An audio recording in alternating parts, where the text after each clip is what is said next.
¿Qué tal? ¿Cómo estás? Bueno, antes de empezar, te cuento que este capítulo va a ser raro. Este capítulo se corta de una manera inesperada, tanto el vídeo como el audio. Yo no me estaba dando cuenta de que mi micrófono no estaba funcionando. De hecho, este fue el último episodio que grabé con mi micro de podcast porque ahora ya no funciona. Entonces, bueno, Sole y yo estábamos en un aula muy grande en Puan y había mucha reverberación, por lo cual a ella se la escucha muchísimo mejor que a mí. Yo intento cuidar mucho la calidad del audio, por lo tanto te pido disculpas de antemano. Después, bueno, mi ordenador decidió que no quería grabar más, se apagó y la grabación del episodio se cortó. Pero te prometo que te lo recompensaremos. Te dejo con el episodio.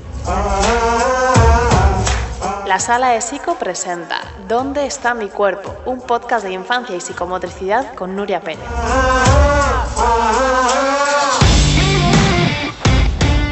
¿Qué tal? ¿Cómo estás? Bienvenida, bienvenido a un episodio más de ¿Dónde está mi cuerpo? El podcast de la Sala de Psico. Hoy estoy en un espacio que para mí significa un montón. Estoy en Puan, en la Facultad de Filosofía y Letras de la Universidad de Buenos Aires. Estoy en Buenos Aires y hoy estoy con alguien muy importante también para mí. Ella es María Soledad Manrique. Yo le he preguntado cómo quería que la presentara, pero creo que la mejor opción es preguntarle a ella. ¿Quién eres? Soy Sole. Trabajo en educación en esta facultad, soy profe de esta casa desde hace 17 años y me formé también en esta casa como licenciada primero en educación, después hice un doctorado en educación también. Mientras tanto, soy curiosa, me formé como psicodramatista porque el cuerpo siempre me faltaba en esta casa y me faltaba en la vida en general, académica, en la vida de persona que estudia, y necesitaba hacer cosas con el cuerpo, y el psicodrama involucra el cuerpo de una manera muy particular, el cuerpo emocional, el cuerpo físico, el movimiento. Yo actualmente trabajo en esta casa como profe y también como investigadora del CONICET. Empecé a trabajar como investigadora después de que hice una tesis de doctorado. Y el tema que estudio tiene que ver con el movimiento, entendido en un sentido muy amplio, es el movimiento del ser. El ser se transforma en diversos niveles o dimensiones, y la dimensión corporal es solo una más. También tenemos una dimensión espiritual, una dimensión emocional, una dimensión intelectual, si se quiere, o cognitiva. Entonces, a mí me interesa el cambio, la transformación, el movimiento. Y bueno, y por ese motivo empecé a estudiar psicodrama primero, pensando que jamás se iba a unir a mis otros estudios, que era algo que yo hacía por curiosidad simplemente, y después de ahí me pasé a la danza-movimiento-terapia y sigo trabajando con los dos dispositivos, digamos. Son formas de trabajo que integran el cuerpo, la mente, las emociones, lo imaginario, las creencias. Entonces me interesan porque están en los bordes de las disciplinas y me parece que eso es necesario hoy. Bueno, ya puedes empezar a entender por qué Sole está aquí en este podcast, porque está muy cerca de lo que yo hago y de la concepción que yo tengo del cuerpo, de la transformación, del cambio, ¿no? de esta búsqueda de bienestar en la que estamos siempre. Sole, tú trabajas mucho también lo que tiene que ver con la implicación, con el análisis de la implicación, que es algo que también se trabaja mucho en la cátedra de Didáctica 2. Ahora yo tengo la suerte de estar yendo a algunas clases, qué pena que no me va a dar tiempo a más porque ya marcho, pero has escrito bastante sobre implicación, es algo que a mí me interesa un montón, que creo que en el mundo de la psicomotricidad y en el mundo de la escuela nos hace falta entender más sobre esto. ¿Qué nos cuentas sobre la implicación? Bueno, para decirlo en palabras simples, la implicación, como dice la palabra, supone la característica de estar ligado a algo. O sea, estar implicado significa que estás involucrado en algo, por ejemplo, cuando lo mirás. Es una idea que en realidad vino de la clínica, vino de una forma de pensamiento que supone cuestionar lo que se venía haciendo en la ciencia clásica, que básicamente tenía que ver con mirar un objeto o mirar la realidad y suponer que cuando uno miraba la realidad simplemente se dejaba imprimir por eso que uno miraba, como si fuera una tabula rasa, una hoja en blanco, que algo viene y le imprime una imagen. Y entonces, a partir de eso sería percibir, digamos. Esa sería como la manera de entender la percepción desde una mirada más clásica y de la ciencia clásica, que entonces suponía que nosotros podíamos ir a la realidad, a los fenómenos, y buscar ahí lo que fuera que necesitáramos respondernos y que nosotros podíamos permanecer lejos de eso, alejados, objetivas y objetivos, y mirar ese fenómeno y describirlo y entonces ser fieles a la realidad, digamos, dejarnos como imprimir por esa realidad. Esta idea de la implicación supone otra manera de entender el vínculo que tenemos con aquello que miramos, sentimos, escuchamos en la vida.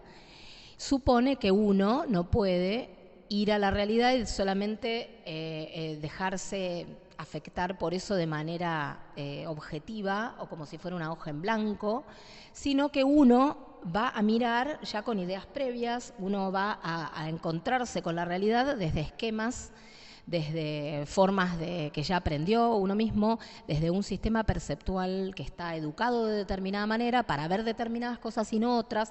Entonces uno cuando mira no es que simplemente se deja afectar por lo que ya existe, sino que uno construye una mirada, uno construye eso que ve en la medida que se relaciona con eso. Entonces, si uno entiende eso, uno no podría pensar que es posible separar la persona que mira del objeto mirado. Son dos cosas que están unidas. Entonces, a partir de esta idea, es necesario que cuando miramos algo tengamos en cuenta a la persona que está mirando, es decir, a nosotras mismas o nosotros mismos. Atención, esto para cuando miramos a los niños, muy potente la idea. Sí, en términos de la vida en general, uno podría pensar que uno podría creer que uno puede mirar las cosas y mantenerse alejado de eso y no mirarse uno mismo y ser objetivo y yo respeto lo que hay. Pero si uno no se mira a uno mismo, uno no está observando desde dónde mira eso. Y desde dónde miro algo cambia completamente lo que estoy mirando. Entonces, si yo no puedo explicarme o entender desde dónde estoy mirando las cosas, no voy a entender qué es lo que miro, ni poder justificarlo tampoco. Entonces, por ejemplo, si yo me relaciono con un niño, con una niña o con cualquier persona, llevado a los vínculos intersubjetivos entre personas. Si yo me relaciono con alguien y describo esa relación, bueno, es una manera de entenderlo, si se quiere, ese vínculo, esa relación. Pero si yo además puedo entender qué es lo que a mí me pasa en esa relación, mirarme a mí misma relacionándome, bueno, estoy haciendo un análisis de la implicación. Muy fácil, ¿no? Porque en realidad esto es una metodología que se utiliza con una sistematicidad, o sea, hay una forma de hacerla, se puede llevar a cabo en la investigación, también en la acción profesional, o sea, es una metodología que me permite, partiendo de esta idea que les comentaba, de que uno está involucrado en eso que construye como fenómeno. Y si partimos de eso, entonces tenemos que hacer algo con esto y no dejar al sujeto que conoce afuera de la relación, sino incluirlo. Bueno, a partir de esta idea se preguntaron qué podemos hacer con esto. O sea, si tenemos que incluir al sujeto que conoce, ¿qué hacemos con este sujeto y su subjetividad y todas las cuestiones que parecen subjetivas y que habría que dejar de lado? Pues no hay que dejarlas de lado. No solo porque afectan el objeto, sino porque además nos permiten conocer más de ese objeto. Porque me permiten saber cómo yo entablé la relación con ese objeto. Porque lo que me va a interesar desde ahora en más, si entiendo esto de que construyo la realidad enlazándome con ella, me va a interesar esa relación que yo establezco con esa cosa. Porque es desde ahí que yo voy a entender que la cosa existe. Por cómo yo me enganché con ella, por cómo me relacioné con ella. Entonces lo que tengo que mirar es mi relación con el fenómeno, no solo el fenómeno. El fenómeno en sí, andás a ver, porque solo los humanos construimos fenómenos culturales y podemos decir cosas de los fenómenos. ¿Cómo sería? ¿Desde un extraterrestre? Ni idea.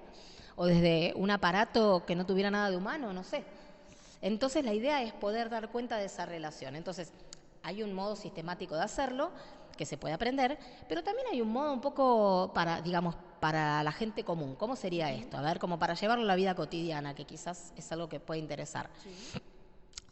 Una forma es ver una situación en la que yo estoy relacionándome con alguien, puede ser un niño, otro adulto, mi pareja, una amiga, de quien sea, y simplemente ver esa situación y describir lo que pasa en esa relación. Entonces yo puedo decir, bueno, pasan estas cosas y las enumero, describo.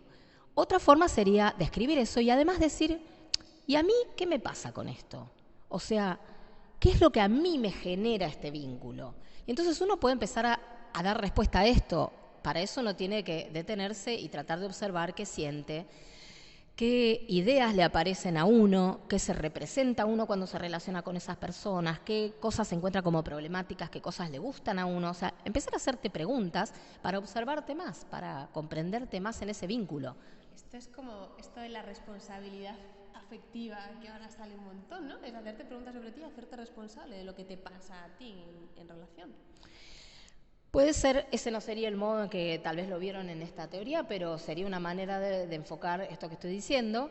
Por supuesto que sirve para eso, para hacerte responsable, y sirve para conocerte más, porque también en este sistema de ideas, digamos que está absolutamente enlazado con el psicoanálisis, suponemos que hay un montón de aspectos que no conocemos de nosotras mismas y nunca los vamos a develar, porque somos sujetos que tenemos todo un aspecto inconsciente, una dimensión que permanece inconsciente por siempre y no se trata de develarla porque no la vamos a poder develar, pero sí vamos a poder ir encontrando pequeños atisbos de esto y esto tiene que ver con una responsabilidad, si se quiere, con una ética, con una forma de estar en el mundo en donde yo creo que si me conozco un poco más, si trato de averiguar cómo yo me estoy relacionando con algo, puedo afectarlo también, puedo cambiar algo de esa relación. Puedo entender también que quizás el otro se relaciona conmigo de determinada manera porque yo en la relación estoy poniendo algo que tal vez ni me daba cuenta que lo estaba poniendo hasta que me pongo a observar. Entonces, ¿cómo me observo? Haciéndome preguntas y después digamos, yo podría grabar estas respuestas, podría escribirlas, podría charlarlas con otra persona. Es siempre muy importante la idea de que haya un tercero. Un tercero puede ser un diario, un tercero puede ser una grabación y me escucho más tarde, un tercero puede ser una amiga o un analista, si tengo terapia, o una situación grupal de conversación. O sea, un tercero puede también ser una teoría, un libro, ideas que me vienen de otro lado. Entonces, ¿para qué me sirve eso? Para no quedarme enganchada en lo que ya siempre pensaba de mí misma, porque ahí nos podemos equivocar muchísimo, porque tenemos muchos puntos ciegos que justamente no los vemos porque no podemos. Entonces, todo lo que nos saca de esta forma de ver las cosas siempre igual, nos ayuda a ver otros aspectos que por ahí no habíamos visto de nosotras mismas en esa relación y ver qué es lo que nosotros estamos poniendo en esa relación.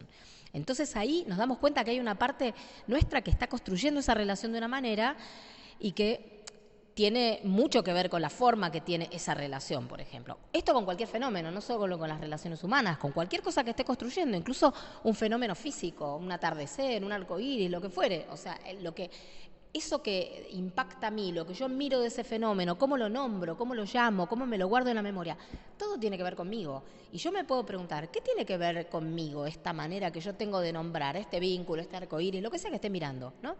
Y después puedo tratar de ver esas cosas que tienen que ver conmigo, ¿a qué otras cosas me hacen recordar de mí? Por ejemplo, ¿con qué las puedo asociar? Entonces yo puedo ir haciendo un rastreo que me permitiría, por ejemplo, entender que quizás en esta relación yo me estoy vinculando con esta persona parecido a como me vinculaba con otros. No sé, puede ser con otros niños, puede ser con otros adultos, puede ser en vínculos más de jerarquía o más horizontales, no sé, tengo que ver, ¿no? Pero empiezo a encontrar como patrones, modos que tengo clásicos de relacionarme y empiezo como a descubrir en mis maneras. O sea, es a lo que me lleva, suele salir una dificultad recurrente cuando hablamos de los límites o cuando hablamos de la relación con el no. Entonces esto, ¿no? De preguntarte qué relación tengo yo con el no, cómo recibo el no, cómo doy el no, y es un poco por también a nivel histórico propio. Puede ser un buen ejercicio. Esta actividad yo creo que nos puede acompañar en todas las cosas que hacemos en realidad, sobre todo las más difíciles, como por ejemplo decir no, ¿no? Me imagino una situación en la que uno tiene que poner un límite y si uno no entiende cuál es la dificultad que está teniendo para poner un límite, yo por ejemplo tengo dificultades para poner límites, me cuesta, me resulta siempre como un trabajo que tengo que hacer, ¿no? Porque no quiero molestar al otro, siempre me parece que se genera una tensión ahí, preferiría evitar las tensiones, o sea, eso me pasa a mí. Entonces, ¿qué hago yo? Yo me pregunto qué me pasó a mí con los no en mi vida, qué me pasa a mí siendo la que pone el no. O sea, ¿quién creo ser para el otro? ¿Por qué eso me genera un problema? ¿Cómo me va a ver el otro? ¿Y por qué yo tendría un problema de que el otro me viera diciéndole no? ¿No? Entonces, tengo que revisar mucho mis creencias de lo que un límite significó para mí, por ejemplo, y si hoy en día, cuando pongo un límite, es lo mismo para el otro. Si el límite te cuida y lo puedo pensar distinto, quizás entonces me cuesta menos poner un límite porque pienso que estoy cuidando al otro y ya no estoy creyendo que solamente le estoy restringiendo sus posibilidades en la vida, que es lo que yo en principio, en mi caso, sentí en principio cuando me pusieron límites. Nunca pensé me están cuidando, pensé me están limitando, no me están permitiendo explorar todo lo que hay, ¿no? Entonces, claro, desde ese lugar a mí me era muy difícil decirle a un hijo o a un estudiante o a cualquiera al que le tenés que poner un límite, no, porque decía, bueno, está buenísimo que explore. Bueno, pues a veces hay que cuidar al otro y por ahí hay que acompañarlo que explore sin lastimarse tanto. Entonces, cuando yo empecé a entender eso y entendí que yo me relacionaba con los límites de una manera como me los pusieron a mí, como yo los viví, en realidad más que como los pusieron, más como yo lo interpreté en su momento de niña, claro, empecé a entender y me empezó a costar un poquito menos. Y además, como sé que me cuesta, estoy muy atenta cada vez que tengo que poner un límite porque sé que me va a costar igual. O sea que aunque cambié mi sistema de creencias, lo mismo es un tema que para mí siempre tiene sus vericuetos. Entonces, cuando estoy poniendo un límite digo, ojo, atenta, porque acá seguramente voy a tratar de no ponerlos porque me es más fácil no ponerlos. Entonces me voy conociendo. Obviamente con la humildad de saber que no podemos controlar todo y no se trata de eso, sino de tener una vida un poco más consciente, de tratar de ser la mejor versión de nosotras mismas en cada situación y de poder ir acumulando aprendizajes en la vida que nos resulten, que nos sirvan para algo, ¿no? Ojo a esto porque desde un poco el discurso que yo vivo en España, muchas veces, pudiera parecer que esto es un discurso como muy espiritual y nada que ver. O sea, sí, pero no, en el sentido de que es muy profesional esto que estás hablando. Porque muchas veces cuando se nos pregunta como entre comillas el secreto, ¿no?, para estar con los niños en mi caso de manera más profesional y entender lo que ocurre, parte de esto, parte de tener la humildad y la profesionalidad de hacerte preguntas sobre ti mismo y bajarte esa omnipotencia de decir, no, es que esto que está pasando no tiene nada que ver conmigo porque yo lo sé todo y eso no tiene nada que ver conmigo, es un problema del niño. Es el niño que no funciona y esto no tiene nada que ver con cómo yo miro y cómo me relaciono con eso, con lo que estoy mirando. Si desde la resistencia a ti te genera como que esto no va mucho contigo, te recomiendo que vuelvas a escuchar el episodio desde el principio, porque esto es algo a lo que hay que darle muchas vueltas y hay que darle vueltas de manera constante, porque además vamos haciendo cambios a lo largo de la vida, nos van pasando cosas a lo largo de la vida, un montón de cosas, y cuanto más despierto estás, más cosas te pasan. Y eso luego tiene que ver con cómo te relacionas, y yo siempre digo que es muy fácil apropiarse de los niños y señalar al niño, ¿no?, como que es el niño el que no lo está haciendo, y claro, no ponerte a ti en dificultad, no ponerte en juego de decir, bueno, quizá yo como humana que soy, hay cosas que a mí a lo mejor quizá también me cuestan, ¿no? Y esta profesionalidad de decir, yo sé que esto me cuesta y entonces le voy a poner atención, porque respeto mi trabajo, respeto a las personas con las que me relaciono, entonces desde ahí digo, ok, esto que le voy a poner cuidado a esto que sé que me cuesta. Ojo, porque no es baladí en absoluto. Yo por ahí agregaría que en realidad estamos haciendo una bajada a una intervención, digamos, en la crianza o una forma de comportarse en la crianza de un método, si se quiere, que se utiliza en la ciencia, que en realidad fue creado más que nada para trabajar con profesionales y sobre todo desde la epistemología, con esto que les contaba desde el principio, o sea, cuestionando un sistema de la ciencia. Y hasta aquí el episodio con Soledad Manrique. Ya lo siento porque después vino una conversación muy interesante, muy enriquecedora sobre los cuentos y sobre, esta conversación que traíamos. Retomaremos el episodio en cuanto sea posible. Te pido disculpas de corazón. Espero que lo podamos retomar, pero no quería perder la oportunidad de compartirte este episodio que ha sido tan importante para las dos, pero sobre todo para mí, por poder grabarlo en Puan, en la Universidad de Buenos Aires, dentro de esta experiencia tan maravillosa que fue para mí mi estancia en la Universidad de Buenos Aires. Te mando un abrazo, muchas gracias. Has escuchado ¿Dónde está mi cuerpo?, el podcast de la Sala de Psico. No olvides contárselo a todo el mundo y volvernos a escuchar. Muchas gracias.